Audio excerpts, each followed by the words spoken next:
Alright guys, I'm going to show you how to install an amp and a blazer. Jimmy, Sonoma, Bravada S10, whatever. You got an antenna cable that comes out through the passenger side. All you gotta do is move this carpet down. I mean, it's real easy, right there. Pop it out with a screwdriver, either that with your fingers. Cut a slice in it, and put your power wire through it. And I also cut a piece of rubber on this side, since I had to cut this grommet to keep from this wire rubbing up against the side of the body here and cutting through it. So, and it's just like right here. So, if you route it through there, and it will come out right at the bottom there, and you can zip tie it away from the manifold, and it's actually really far from the manifold, not gonna have any problems. So yep, this one's got a built-in fuse holder, and that luckily did fit through that hole, so you can, it's a pretty dang big hole. And what I want to do next is just simply remove these panels here. They just come right up. And I'm going to route the wire under that all the way back.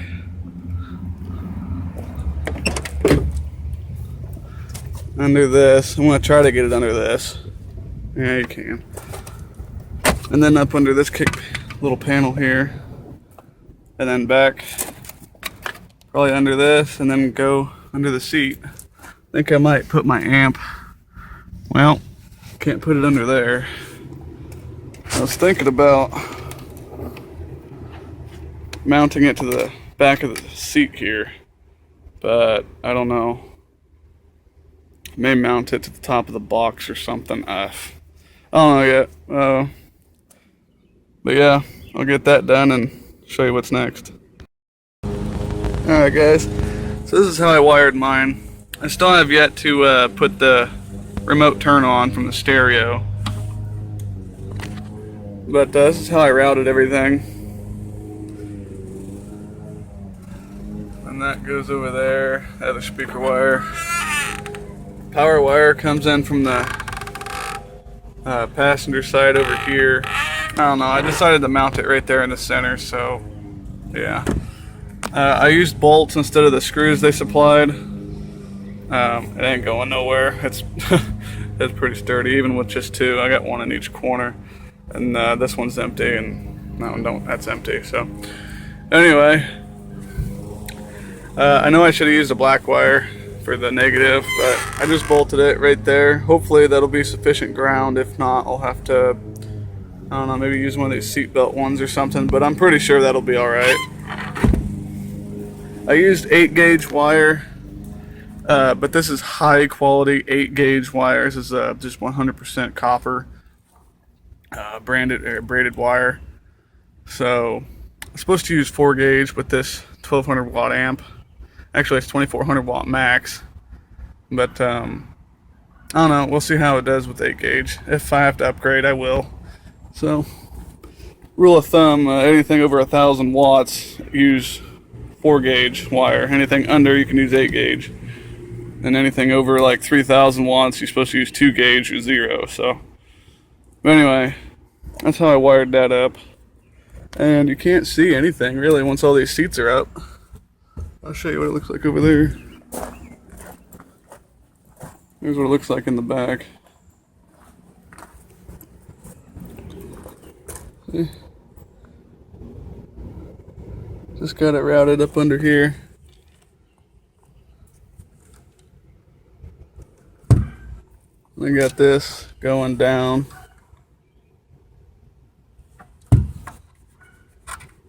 That's pretty loose, so it's not getting caught or anything. Still got to route my wires here. I'm just using standard video cable wires. That should be plenty enough. But I don't think it's going to be long enough. I may have to get new ones. I don't know. I'm going to have to pull the dash apart to install the remote turn-on wire. It's the blue wire under stereo. And you have to route that little wire all the way back. I'm gonna route it through the middle console, center console here, all the way back. And like I said, these go here. And then on the other side, your remote turn on. So, and for the dash, really, I mean, I'm not even gonna show you try and take it apart because it's so simple. You just pull it out, really. It's all clipped in, and you just unhook the wiring. Drop your steering wheel all the way down, put it in first gear, leave your key in the ignition. Disconnect your battery first, and really you just pull it off and disconnect all your wires. 2000, like I think 98 and up. They have some screws down there at the bottom that you have to take out too. Oh, and on this one, there's 2 on the top, and above the cluster. So there's 2 screws up there as well. I forgot about those. But yeah, it's simple, straightforward stuff. So I'll get back to you once I get that power wire installed.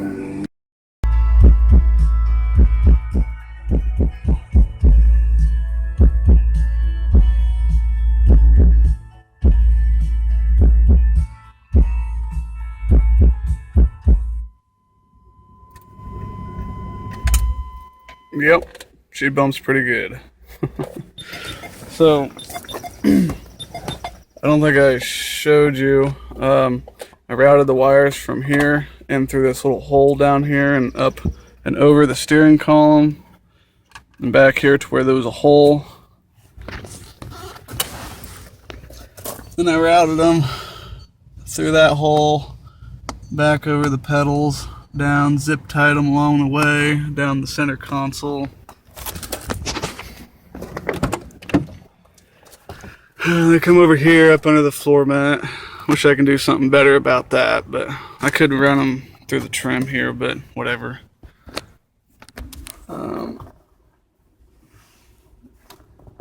Oh crap.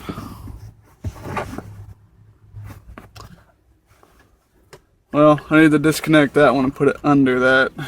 Oh well, I'll do that later. I gotta move this big ass box out of the way. And there it is. It's mounted to that back seat. RCA cables. And I used the remaining speaker wire that they gave me to hook up the remote turn on for the stereo for the amp. And I've had it running for about 10 minutes and it's still stone cold. With that 8-gauge wire's not even hot or anything. Pretty cool. That's about it really. I mean, real simple job. And for this particular stereo, the amp turn on is blue with a white stripe. The Sony explodes. And yeah, I just got to fix that wire back there. I just noticed that. But yeah, that's how you install an amp. I didn't really show you a lot of the stuff, but I mean, most of it was mostly self-explanatory. If your lights start dimming and whatnot as it's pumping, you might want to upgrade to like 4-gauge wire and a capacitor. So I don't know, if my lights start dimming at night and whatnot when I have it, going down the road and whatnot, and then I'll just upgrade the wiring, no big deal, and install a capacitor. So I didn't feel like spending another $60 on wire when I've already had some 8-gauge laying around. So, but yeah, there you go.